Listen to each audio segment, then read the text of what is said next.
So today we're going to be continuing to take a look at a scenario where civilization starts over. We are now on episode 63 of the series, and in the last episode we saw a bunch of things happen. We saw a familiar face, an old familiar face, do some expansion, which was really unexpected. We also saw the spread of an ideology into a new continent, and a lot more, so if you haven't seen the last episode, make sure to go check it out before seeing this one. And if you guys do enjoy today's episode, make sure to leave a like on this video and subscribe to the channel if you're new. All the support is greatly appreciated as we're trying to get to 200,000 subscribers soon. And let's go ahead and jump straight into this video. So the first place that we're heading is over here into Eastern Europe, specifically into this country here, which has the capital of Russia in it. And this was, I mean, the old capital of Russia, because Russia doesn't exist anymore. At least I think that's where the capital was. Look it up, AdizzPro. Was it there?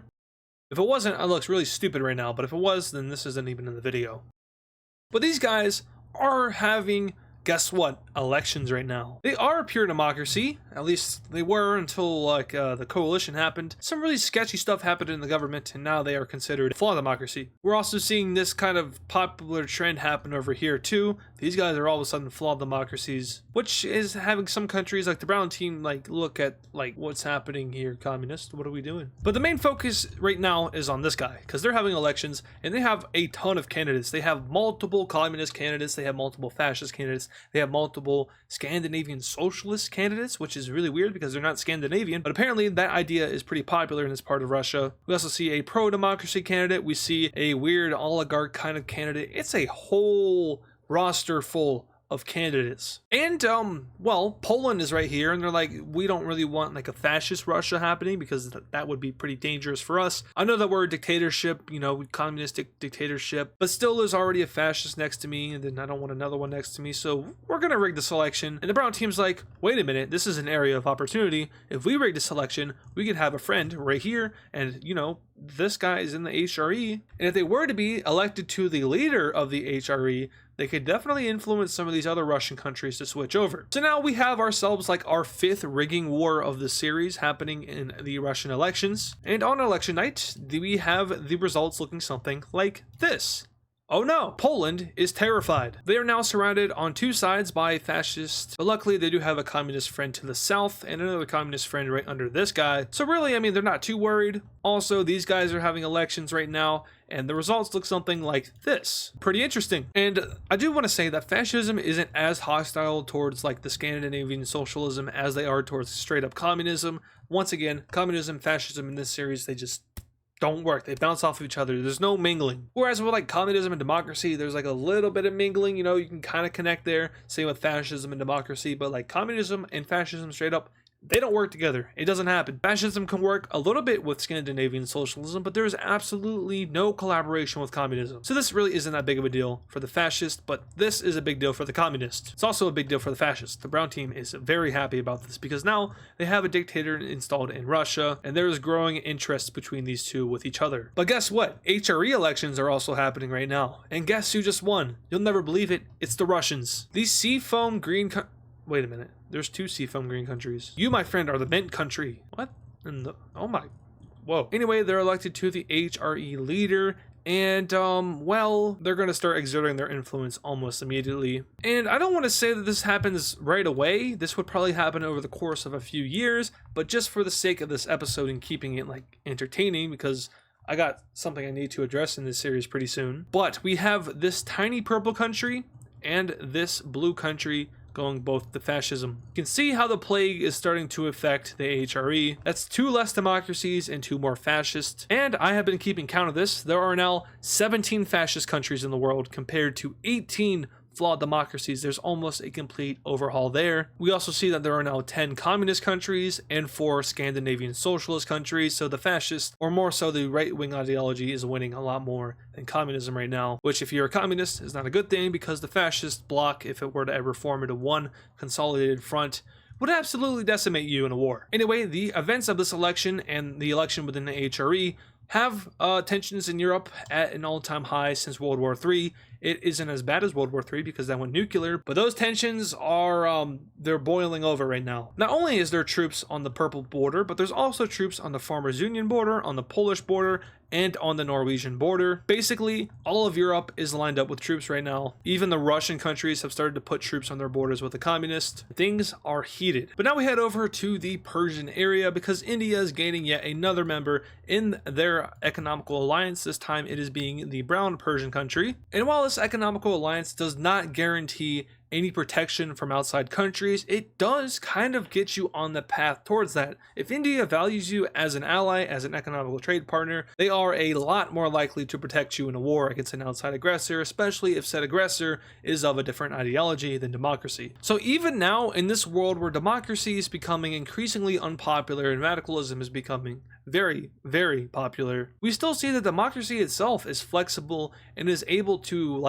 counteract with these radical ideologies. It's willing to counter these radical ideologies if the support for it is strong enough. But we do know at the same time the support for that democracy is also waning. Democracy is definitely at risk, but once again, as we know, it is 100% capable of defending itself against radicalism. It's more so if the government allows it to happen. And with these true democracies, they don't really allow it to happen. But when you really think about that, is it a true democracy if you prevent these radical ideas from spreading in your country? Are you really a true democracy at that point? And the answer is probably not. Once again, and I've said this like 2 times already, but democracy is becoming more unpopular. So then if you are limiting this, then why is your support for democracy decreasing, right? You see how it's like an endless loop. It doesn't make much sense, but that's just kind of how the world is working right now with this rise in fascism and communism. It's really interesting. Speaking of rise in fascism and communism, we now head on over to this lovely little country right here. I don't like this country, but I tolerate it. I let it exist. Bangladesh. I love you, but not in this series. What's the deal with these guys? Well, they aren't having elections right now, but more so they just straight up have a coup. Their government gets overthrown by a group, and it really isn't like a large-scale civil war. It isn't like, tons of fighting. It's more so of a, hey, we're storming the executive building, we're taking you out, moving you somewhere else, and we're moving in. And since this country is a flawed democracy, that little exchange isn't too hard to happen. And we end up seeing this country flip right on over to fascism. All of a sudden, India has an issue on their border, and it's not good. And officially, fascism has overtaken the flawed democracies. There's now 18 fascists compared to 17 flawed democracies, which is very alarming for many democratic countries across the globe. But now we're flipping right on over to South America. Remember how I previously said that there was with the rise of communism here, there's kind of an avenue now for these other countries to move away from democracy? Yeah, that's happening. And it's not really to the fault of these own countries. It's just that the communists and the fascists, not just here, but also in Europe, where these guys are the villains around the world, really. They're doing a ton of rigging, a ton of influeing, and it's just not really ethical. But that's what you get when you have dictatorships and radical leaders. But they've been doing some influencing around here. They've been doing some propaganda, maybe some scare tactics. And a lot of these countries down here all of a sudden aren't pure democracies anymore.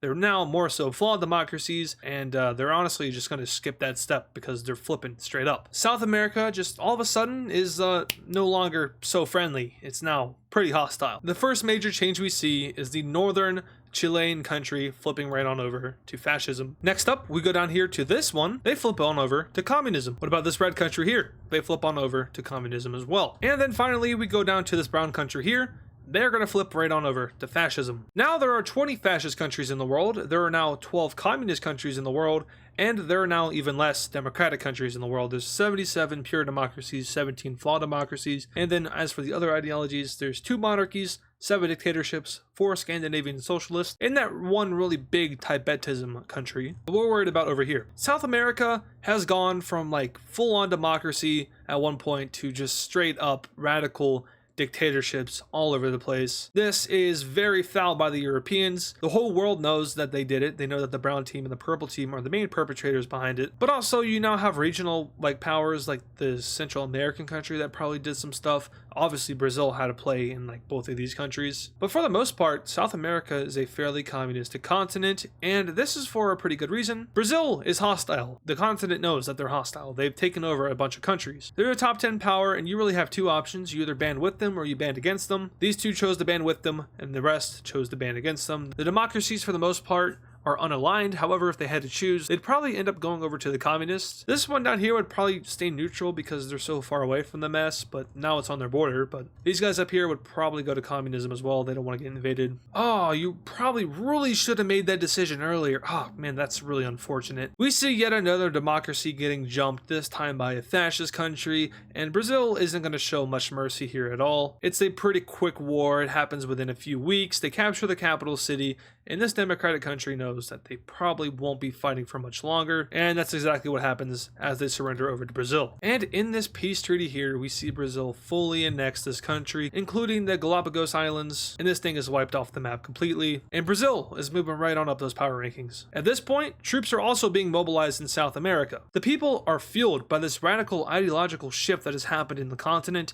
They hate the other ideology. It is very bad, and the government equally hates them as well. There are troops on the border of every country that has a different ideology than you, other than these guys. They're once again chilling. But what I mean is, like, there's troops here, troops all around here, troops here, troops all around over here, all around over here, and even troops right here. South America has completely militarized, and it's much like this in other places. Troops are all over Europe, and really, it's unsurprising. Some of these countries do have a history of like beef with each other, but this is what the militarized zones of Europe look like, all around the brown team, all around the purple team, and all around the communist countries. In Africa, it really isn't too militarized. The gold team usually always has troops on the border of other countries, but to be more specific, I guess, their troops are all around here. And yeah, if you aren't like a brown or a gray circle, you probably have troops lined right up on your border. So tread lightly.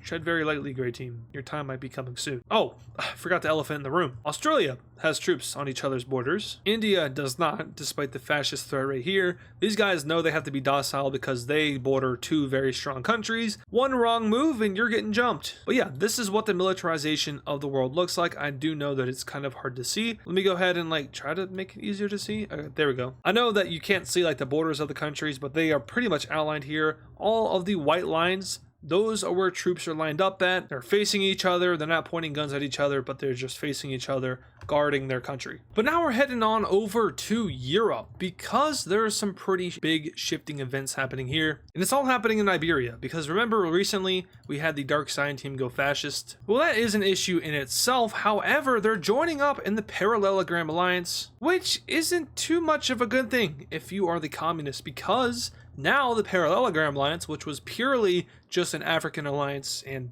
to an extent, I guess, an Asian alliance too, is now in Europe, in Iberia, right on your border. That's not good. So it's probably important that you counteract this in one way or another. The issue is, though, that there aren't any other notable communist countries to add to your alliance. You do have the Norwegians. The Finnish are uninterested in that. They don't even border any fascists, so why would we get ourselves drawn up into anything like that? And yeah, there's no other communist countries that are nearby. You could go down into South America, but that would 100% cause a Cold War-ish kind of escalation, where you'd have one South American country joining the square, and then you would have a fascist one joining the parallelogram, and then another communist would join the square, so on and so forth. Eventually, Brazil ends up in the Parallelogram Alliance, and you don't want that to happen. Brazil's a top 10 power. Brazil would roll over your communist friends down here, and you don't want that because you want your ideology to spread. So we have to find a country that is neutral, but a country that is willing to work with you, and luckily there is an old friend in store for a new alliance,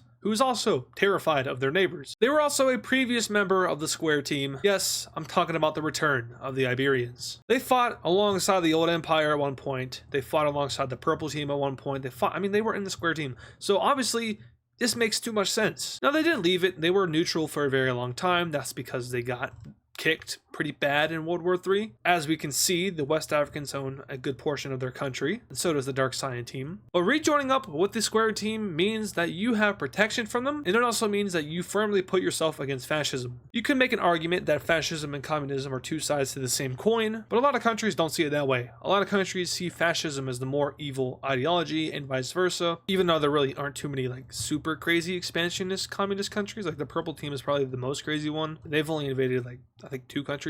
Still 2 countries, but you get my point. Going back to what I said earlier though, like for example, Greece views fascism as more evil because they've dealt with it directly, so every country has their reason, I guess. Anyway, Iberia in Square Team, big moment for Europe. And all of a sudden, Iberia is like one of the most polarized regions. That's actually kind of cool. 2 Square Team members, 2 Parallelogram members. But still, the Square Team is looking for new members because, as you can see, the Parallelogram Alliance has a pretty global reach. Whereas they have a semi-global reach, I guess, with the US, but that's just the US. Mostly their alliances in Europe. So they still want to add more members. Issue is, they don't have anyone really to add. There would be a lot of African countries that are like interested in this, but unfortunately for the Square Team, all of the ones that border the Parallelogram Alliance are already in South Africa's military alliance. East Asia wants nothing to do with this ideological war. South America, once again, you can't touch that or it'll explode. What about North America?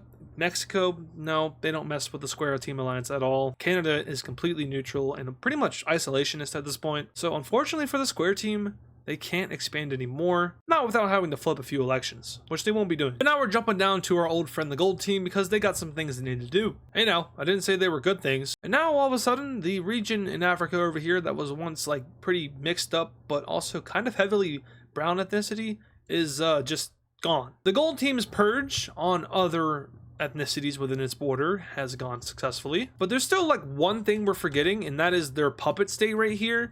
Yeah, we're gonna go in there and we're just gonna like, I know you're like not necessarily me, but I'm gonna like do this anyway. And now the red religion / ethnicity is shrinking. We did already see like the semi-genocide happen over here. Luckily for the red religion though, there has been like some regrowth into this. Very little, but still reversing the effects to an extent. But both the brown and the red religion are kind of put on the endangered list. Now, of course, you can never completely eradicate a religion or ethnicity. That's impossible, but you can definitely make it disappear from a map. Luckily, though, the red religion and the brown religion are both safeguarded by some really strong countries, so we won't see like the death of any kind of ethnicity or religion as of now. And also a word on the other fascist countries, they're not doing the genocide thing. Just because you're a fascist or a national socialist doesn't necessarily, well, National Socialism is a little bit different. That's actually kind of directly involved with genocide, but fascism in this world, you don't have to genocide people to be a fascist. Whereas in real life, if you were a National Socialist, you're probably doing that. But yeah, every other country other than the Gold Team is completely tolerant of other religion and ethnicity. But now we're heading right on over to the Philippine Islands because there is a very interesting event happening here.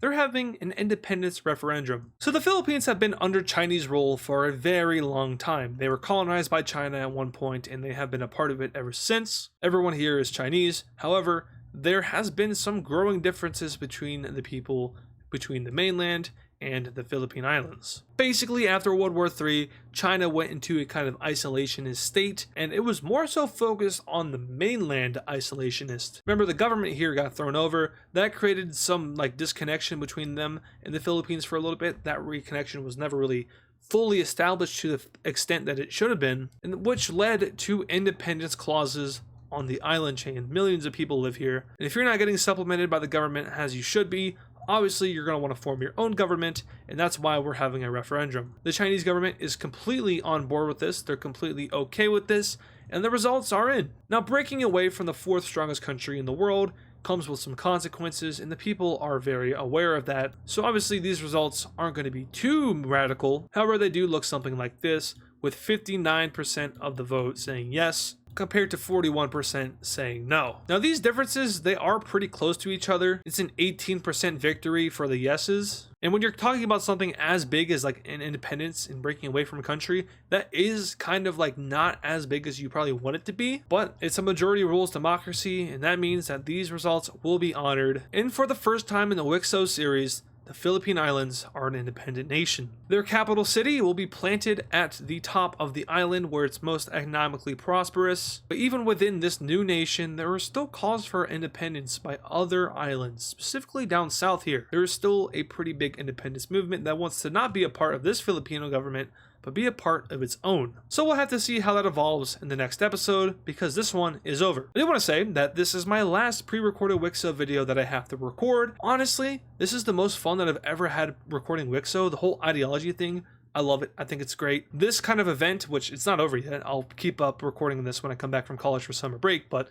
This little segment, or this, I guess, era, the era of aggression, has been my favorite by far. I've enjoyed this non-war stuff more than I've enjoyed like World War II and World War III. Oh, how could I forget? This won't make its way into the Wixo movie because I cut it off whenever I talk about outroing the video, but the Philippines will be a flawed democracy. Yeah, they're a brand new country. They have some internal issues right now, so obviously they aren't going to be a full-on democracy just yet. Anyway, once again, that is going to do it for today's episode of What If Civilization Started Over. If you guys did enjoy, make sure to leave a like on it and subscribe to the channel if you're new. We're still trying to get to 200,000 subscribers, I hope and I believe. Well, I don't hope. I hope we've already hit it by the time this video is posted, but I know that we haven't because that would be a ridiculous ask. Once again, this is the last pre-recorded video I had to do for Civilization series. I still have to do like maybe 10, 11, 12 videos for the Wednesday videos. And as you guys know by now, the Wixo movie Mondays is a thing, and I hope it's still ongoing. I haven't started it at the time of recording this video because it's March 13th at 5 a.m. But yeah, this is the last pre-record. I just feel happy. This is the last pre-recorded Wixo video I will ever do. Last one ever, excluding like vacations and stuff. Like that's obvious. But like for college, like bulk recording, last one ever. I will never ever do another pre-recorded Wixo video ever again. And that feels great to say, it really does, but still I have like 10 other pre-recorded videos I have to do at this point. You might be thinking like, I don't care. It's May like 10th or something. Like who cares what the previous you said? But hey, I'm really happy, and I know me editing this video right now in my dorm, hopefully, probably. I'm also very happy this is the last Wixo pre-recorded video. I get out of college next week when you're seeing this. I'll be done with my freshman year. Well, I'll be done with my first year. I'll be finished with the first semester of my sophomore year. And yeah, when school rolls around again in August, I'll have my own place. I'll have my own room. I'll have a whole new setup behind me. It's going to be an interesting time for the channel, but I cannot tell you how excited I am for the second half of 2025 for the AdizzPro YouTube channel. We're hitting 200K this year, and hopefully we're going beyond that. And honestly, I have so many ideas and so many commitments that I want to make in my head right now for the channel. I have a sticky note on my monitor that's motivation for me to get up on YouTube. But yeah, once again, thank you guys so much for watching. I'm sure when I get out of college next week, I'll post a video to you guys, probably super duper happy, looking all cheerful and stuff. Anyway, once again, thank you guys so much for watching. I think it's the third time I said that. And I'll see you all in the next video, the final pre-recorded video on the AdizzPro channel ever. And of course, thank you to all our super fans. This includes CTG on YT, Geeksco, Euroball, Serminator, Augusto, King Cheese, A Norwegian, RS, Gail Martinez, Australian Geo Guy, America and Canada and UK, Zaylance, Lazo Does Nothing, Freezioy, Laser Tase, Nevada Garbage Trucks, Pablo Sigma Cat, Death Strider X, Hammer Toad 45, and DW Cool Dude. Once again, thank you guys.